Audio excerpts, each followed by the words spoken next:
Sekarang.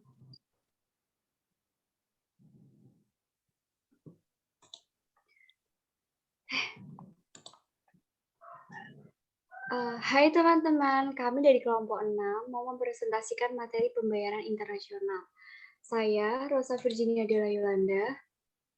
Dan saya Florentina Rumbewas. Dan saya Purwohidjo Terbakti Acarya. Dan saya Daniel Damar Fajar Panundung.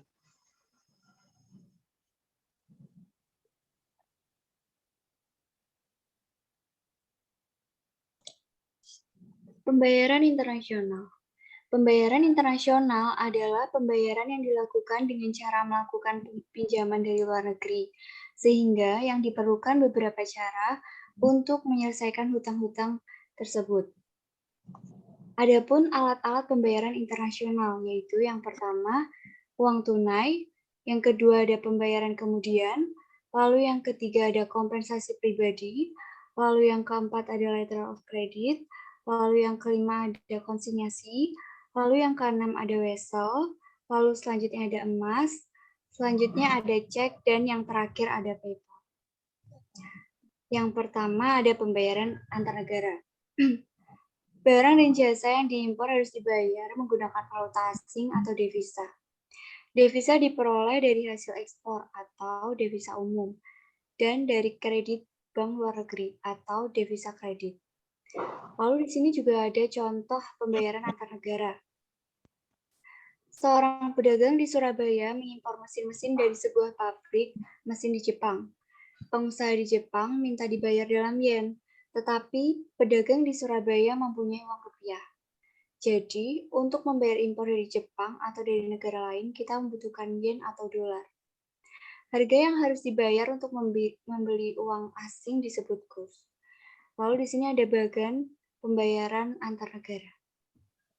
Selanjutnya akan dijelaskan oleh Mbak Vera. Tata laksana impor. Terdapat 6 poin, yaitu 1. Memesan barang kepada pihak eksportir.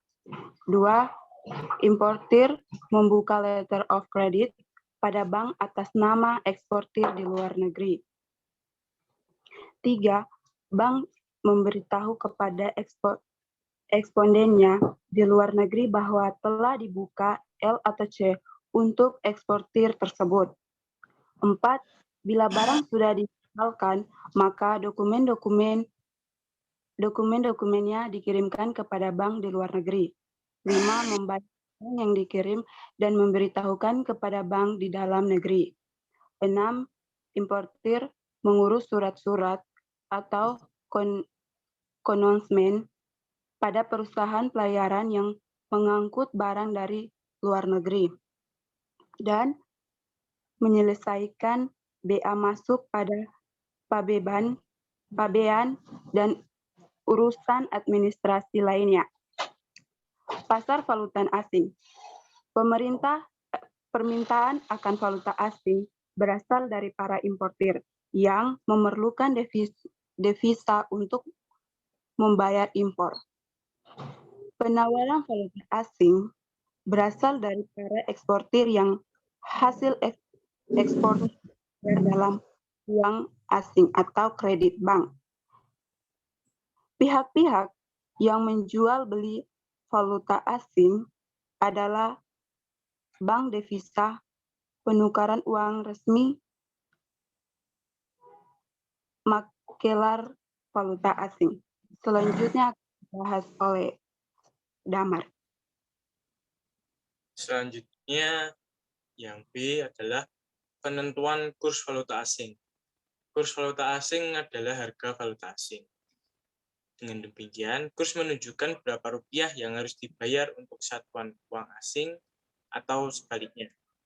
Dengan demikian, tinggi rendahnya kurs ikut menentukan uang yang akan diterima atau dibayarkan.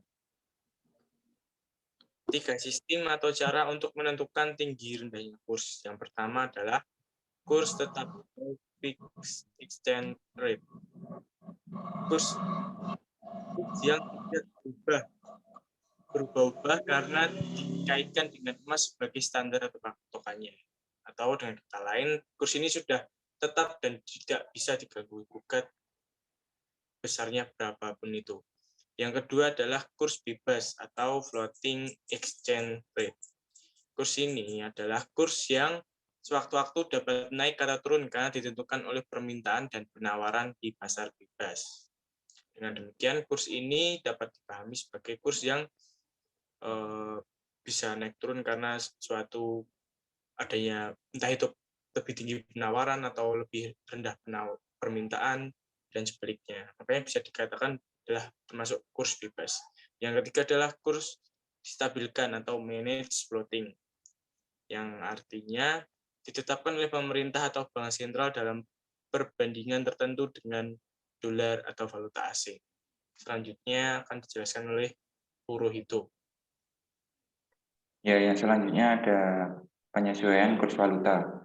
Rata pembayaran internasional berdasarkan persetujuan Bretton Woods secara resmi pemerintah menetapkan kurs valuta dan semua negara berusaha mempertahankan kurs yang stabil.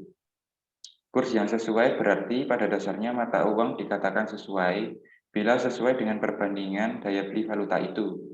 Sebab nilai barang diukur dengan uang, yaitu harga. Sedangkan nilai uang diukur dengan barang, yaitu daya belinya. Yang kedua, kurs yang tidak sesuai. Yang berarti jika mata uang suatu negara dinilai terlalu tinggi dibandingkan dengan valuta lain, ekspornya akan macet dan sebaliknya impornya terlalu besar, sehingga keseimbangan neraca pembayaran terancam. Di sini juga terdapat contoh, jika kurs 1 dolar sama dengan 7.500 rupiah, biaya produksi atau non-produksi 1 ton karet sama dengan 5 juta rupiah, sedangkan harga karet ekspor 800 dolar per ton, maka eksportir akan mendapat 6 juta rupiah per ton. Sehingga ia untung 1 juta rupiah per ton. Akan tetapi kalau terjadi inflasi dalam negeri, biaya produksi 1 ton karet menjadi 7 ton rupiah, 7 juta rupiah per ton, sedangkan harga karet di luar negeri tetap 800 dolar per ton, maka eksportir rugi 1 juta rupiah per ton, sehingga ekspor akan macet. Yang terakhir ada devaluasi. Perubahan atau penyesuaian kurs disebut devaluasi jika nilai tukar mata uang nasional secara resmi diturunkan terhadap valuta lain. Perubahan atau penyesuaian kurs disebut depresiasi bila nilai uang nasional itu kenyataannya merosot sendiri. Sebaliknya, perubahan atau penyesuaian kurs disebut revaluasi jika nilai tukar valuta nasional resmi dinaikkan terhadap valuta lainnya. Perubahan atau penyesuaian kurs disebut apresiasi jika terjadi secara tidak resmi atau pasar bebas. Sekian presentasi dari kelompok kami. Terima kasih.